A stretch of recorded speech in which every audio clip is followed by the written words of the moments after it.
Welcome to Biz Talk. I'm Mikhail Raj. Today we touch on the business of education, which is a lucrative business, no doubt, judging by the hundreds of institutions of higher learning, especially private colleges and universities. Besides their academic role, the question that arises is, what are some of the business challenges confronting these institutions right now? And has Malaysia emerged as a regional education hub, taking into account the increase in the number of foreign students coming here? But more importantly, and looking ahead, can these universities meet the challenge of producing graduates with a high rate of employability in the digital era? The full details on BizTalk.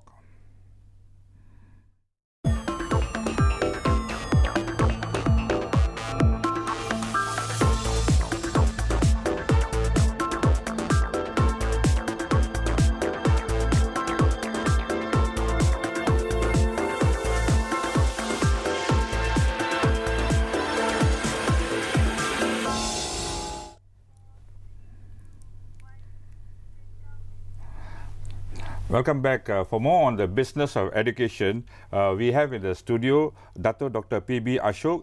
He's the Managing Director of Cyberlinks International College. Dato, welcome to BizTalk. How are you today? Very good, thank you. Okay, Dato, it is clear that the private sector's involvement in education over the last many years, many decades, has contributed significantly to the nation's progress. But getting down to the business aspect, how lucrative is the business of education in Malaysia? Is there a pent-up demand for higher education, or is it waning? The private higher education business is very lucrative. We have more than 600 private colleges and private universities in Malaysia. And if you look at what Malaysia has done, they are the founders of twinning program, free trade zone, and followed by Singapore. And we are the first in the nation and in South Asia to develop private higher education to this level. And such that we have so many colleges that are providing various form of courses that will benefit our nation. Now, education is meant to flourish this nation, the society, and parents demanding good higher education is always there, and there will be an increase for good colleges to provide this kind of education so that our students are employable. Now, if you look at the standard of living of Malaysia is growing, and parents are having dual income, and as such, they are able to pay for very good, high quality education. And for such, we need to create good colleges, good high quality college who can maintain quality and provide the necessary skills for our students to survive in this modern era. I see, but then talking about quality and maintaining quality, the other thing is that how can Malaysia take advantage of the potential growth of the private higher education system? And you mentioned just now that we started it all, and I think we need to maintain that leadership. So now the question is, how do we take advantage of the potential growth in this sector? You see, Malaysia is the only country who could understand the twinning arrangement, partnership with foreign universities, and then bringing in foreign universities to set up their own campus here. And this is one good way of developing human capital. Okay, and being a pioneer in this industry, Malaysia has a lot of experience and knowledge in managing private higher education and providing really good quality higher education. And the government is embarking always on developing the private higher education to a level that will be able to match the global education scenario. For example, Malaysia is demanding that we have more than 60,000 PhDs. At the moment, we have 30,000 PhDs. So what the government is trying to do is that we need to have good quality teachers, good expert teachers in various fields. For example, in Islamic financing, digital business, data analysts, and also now we have the TVET programs, which is very crucial for the fourth industrial revolution program in Malaysia, where we need to supply a decent amount of skilled workers to meet the developing country status. Sorry, what you said is a lot of potential there, but let me take further, because there's so many universities here and all that. I'm sure you have your academic roles, but what are some of the business challenges confronting private higher education and colleges like yourselves, because there's always this prognosis that only the big boys will survive. Yes, these private higher educations are all funded by owners, individual owners. Okay, and they don't get any financial funding either from the industry or from the government. Okay, but the owners believe that education is a business, and I think they could invest decently and make some profit out of it. Okay, but the challenges will be where do we get the students? How will the government community college affect us? Okay, do we have quality teachers? Okay, because parents would demand for this. But are we flooded with institutions of higher learning to the extent that it will affect profitability? We have a good number of colleges, private colleges, private higher education providers, but as I said earlier, the ones that maintain quality education and have reputation will survive. And small colleges have to move and make the necessary shift in building their infrastructure, providing better facilities for the student, and also having good partnership and arrangements with the industry and foreign partner universities to enhance and exchange teaching qualities. So that means tertiary private education, they will have space to prosper. There's plenty of space to prosper because the population will increase, and parents will not like to send students overseas, and so we need the education in Malaysia. Indeed, a lot of challenges, no doubt, Dato', about private education in Malaysia. A lot more to talk about, but hold your thoughts. We will take a short break and we'll be back after these messages. Stay with us.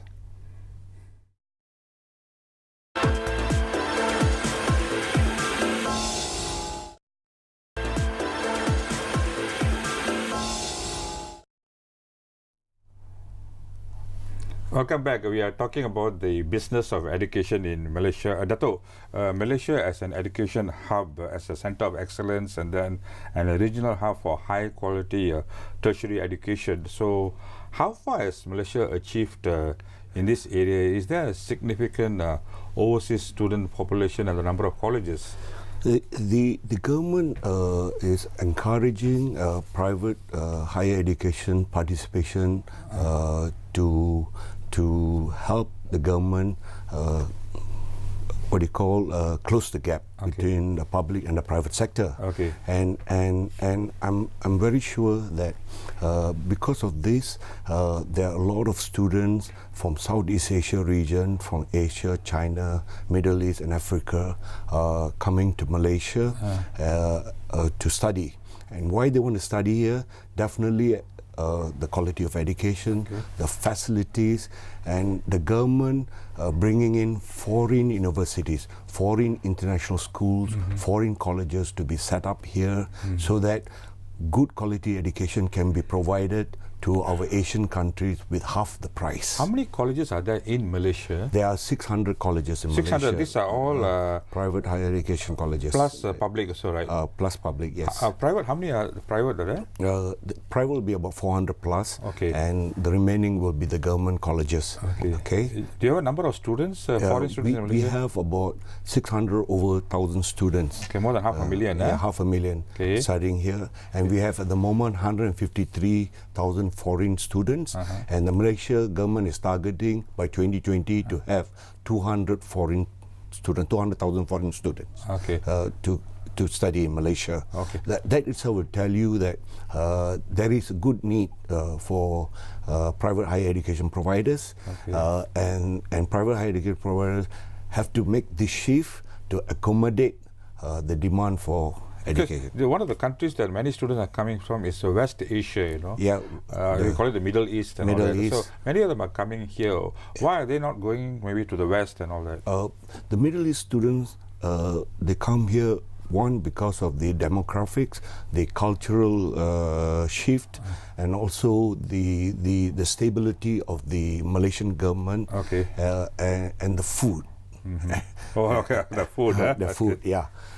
And also they can able to mix with our local students, and the country is somewhat similar. So it's easy for them to study and progress in whatever course they choose. If they go to Western countries and all that, then they have to change some of their lifestyles, and their education system may not match to their education system. So there's some what you call changes required by the but students. I think within ASEAN, I think one of the major attributes, a strong point that we have is that English is very widely used in these private colleges and all that. And there one more question about talking about the courses and all that.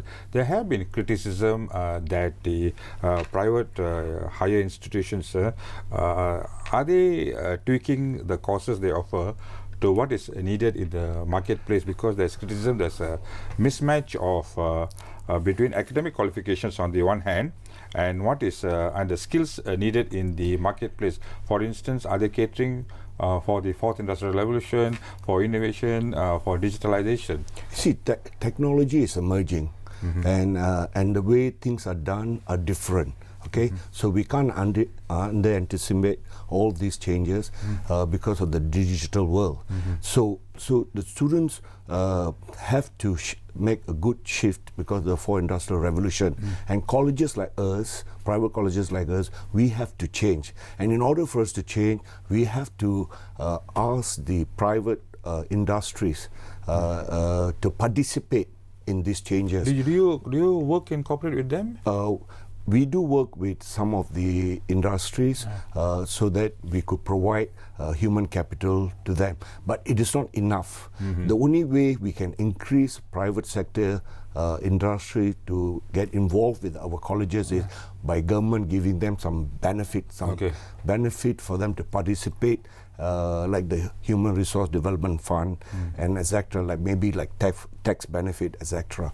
But the courses that the private colleges offer and what the industry demand, there's definitely a mismatch. For example, what we learn about banking in the college and what we practice in the bank are totally different.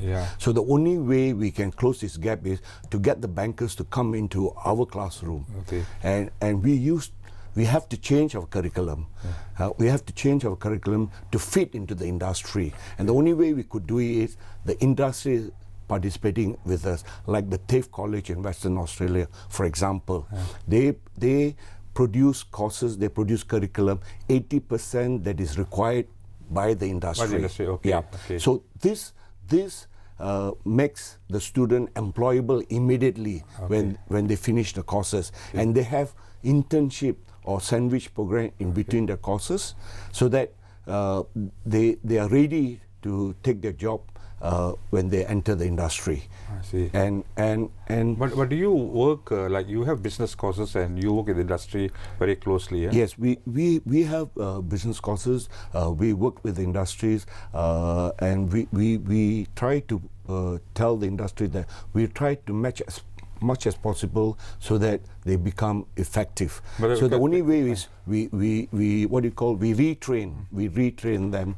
Because when you say you're retraining them and all that, like you have to keep up with the industry changes in the industry. But what I notice is that, like for you talk about banking, the bankers themselves are trying to keep track of the changes in the industry, like fintech and all those things. So it's such a dynamic situation here. The changes normally take faster than what we can produce. I don't blame you. In the colleges.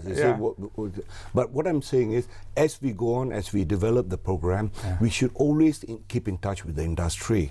So we must try to close the gap as much as possible, so that the students are ready for employment and the industry is ready to hire them, so that the industry also will not waste a lot of money for retraining of these people. Because while you're talking about retraining, one small line I want to ask before you go to the break is that many of our undergraduates are underemployed.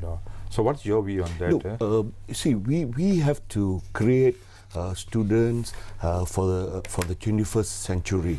Are we ready for students who have the behavior of a 21st century? And what are the behavior of 21st century? They have to have good communication skills, they have to collaborate, they have to know ICT, which is involved with digital technology, and they have to have problem-solving skills, they have to have interpersonal skills. Now this is a 21st century student. They are all on mobile. They have mobile phone. Every single student carry mobile phone. Even small children carry mobile phone. So we have to prepare these students for the market. Okay. Dato', I want to talk to you about Cyberlink College offering what is a novel, a diploma and a degree in football studies. We'll talk about that. It's quite interesting. But we'll take a short break and stay with us. Don't go away.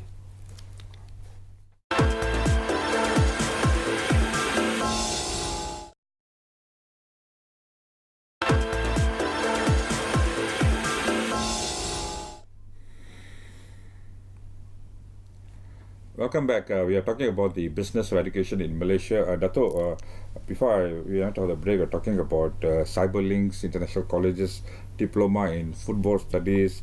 You have a bachelor's degree in football studies.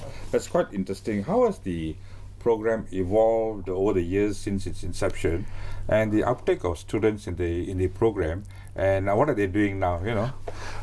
I started this program when I opened this college, Cyberlink International College, and I wanted to do a course that is different.